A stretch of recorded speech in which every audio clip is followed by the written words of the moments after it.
It's time for the Great British Debate, and I'm asking, is now the right time to replace the Prime Minister? Boris Johnson's trip to India has been overshadowed by troubles at home in Westminster. The Prime Minister met his counterpart, Narendra Modi, in Delhi and says that India has agreed a massive push towards striking a post-Brexit trade deal with the UK. But whilst he worked towards building relationships on the world stage, his leadership in Downing Street is far from certain. The Prime Minister will face a parliamentary investigation into whether he misled MPs. A number of MPs within his party have also renewed their calls for his resignation. But with Russia's invasion of Ukraine and a cost of living crisis, I'm asking, is now the right time to replace him? Right, so I'm joined in the studio by political editor of The Express Online, David Maddox. David, thank you so much for coming in. My pleasure. I read your most recent piece in The Express on growing calls for the Tory party boss, Boris Johnson, to go. How much pressure is he actually under? I think he's on a huge amount of pressure now. And I think yesterday Steve Baker's speech was kind of symbolic of what was happening behind the scenes, that he's losing the right of his party as well as the kind of liberal left of his party. And that's a big problem for him because they're the ones who stopped the coup from happening last time. Well, it's a bit annoying, though, isn't it? Because for me, looking on at this, I'm thinking, well, for those who voted for the Conservative Party, they voted specifically probably because Boris was at the helm. Because, as you know, they didn't want to vote for the Labour Party because we had, what's his face on there? Jeremy Corbyn, right? So they didn't. So leaders have a lot of impact. And actually, I find it somewhat irritating that the members within the Parliament, his MPs should dictate who the leaders should be. They'll lose in the next election, I think, if they get rid of them.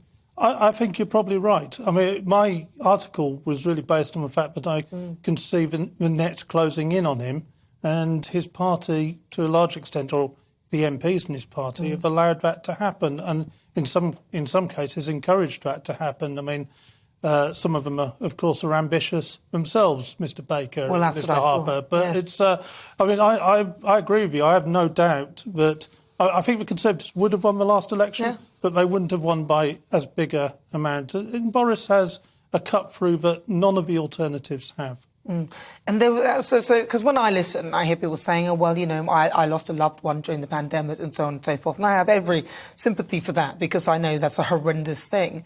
But I don't think anyone's looking at how many lives he actually would have saved for the speed of his rollout, the vaccine rollout. And I think a lot of people are looking at this because there are stages of grief, and one of them is anger. And I think a lot of people are still in this anger phase.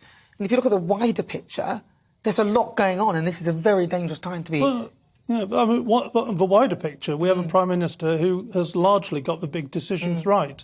I mean, a lot of us haven't entirely agreed with the time he carried on with lockdowns and restrictions, but, he got the vaccine right, he's got Brexit right, at least as far as Conservative voters are concerned.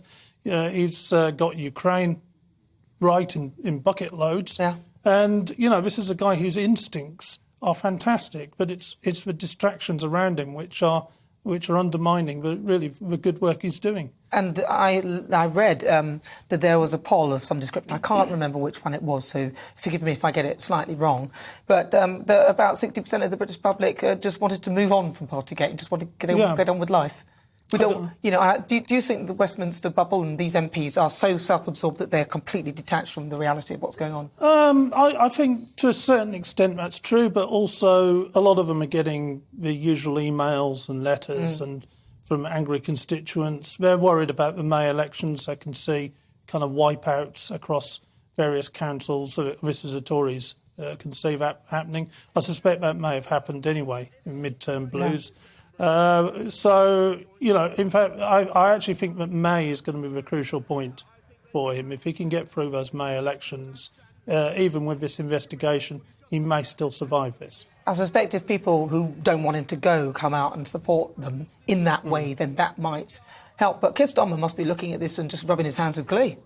Yes, well, the Conservative MPs are doing his work for him. And actually, I don't think Keir has been particularly good. He made a good speech yesterday, but a lot of his rhetoric has been overblown on this. But, they're doing his work for him. But, you know, come the next election, Keir's got to explain what a woman is to the electorate. So that's, you know, that may become more of an issue. Well, exactly. You know, whilst they may, you know, I mean, who is there then? Just say, for argument's sake, that they managed to try and change the leader. Who have they got? So the polling at the moment, we had one in the Sunday Express and online in the Express last week, which suggests that Ben Wallace has become a surprise favourite, probably because of the war, and you know he's a sensible, solid politician, a good Conservative.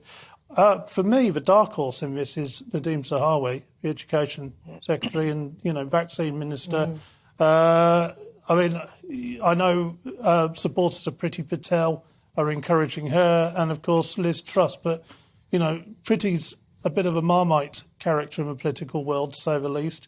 And Liz, people aren't entirely sure what she stands for. She seems a bit weak. I don't, you know, she does what she does, but I don't really know what she does, to be honest. Well, I mean, she was very effective as international trade. I think she's done pretty well with Ukraine. But her problem was that she was a big Remainer in the referendum, and now she's, you know, portraying herself as a big Brexiteer. And, you know, maybe she's had that kind of road to Damascus conversion. But a lot of MPs, at least, and I know party members, are a bit sceptical about that. Do you think Brexit has a lot to do with this? Still does, yeah. And you know, be in no doubt that the push to get out Boris is all related to trying to undo Brexit in the end. And, you know, some of the MPs have fallen for it. Well, I mean, let's see what happens. But I still, in my view, believe that, you know, he was elected in that way. I just don't see why the MP should be able to just get rid of him. Well, we don't officially have a presidential system. You could say that we do, that people effectively are voting for prime ministers, but we don't officially. Each MP is elected in their own right.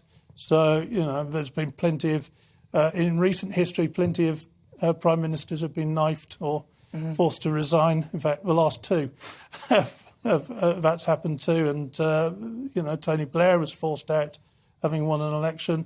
Margaret Thatcher was as well. Well, indeed. But it's still, he won the election as a big election win, you know, and that's our system. And very, very briefly, from the outside looking in, so from other countries looking at us, getting rid of our Prime Minister based on this, what do you think they'd be thinking? Well, I wonder what people in the streets of Kiev are thinking, because they see this heroic Prime Minister who, more than any other international leader, has supported them, has done absolutely the right things, has forced the EU to support them as well. And we're, you know, on the verge of getting rid of him. And they must be wondering what on earth's going on. You know what the Labour Party might say? They say it's a distraction from Partygate. Indeed. Yes. Thank you very much, David. It's really good to talk to you. That's David Maddox. He's the political editor for The Express Online. Welcome to the GB News YouTube channel. You can watch us live 24 hours a day, catch up on your favourite shows, and join in the conversation in the comments below. Don't forget to subscribe and you'll never miss any of our exclusive content.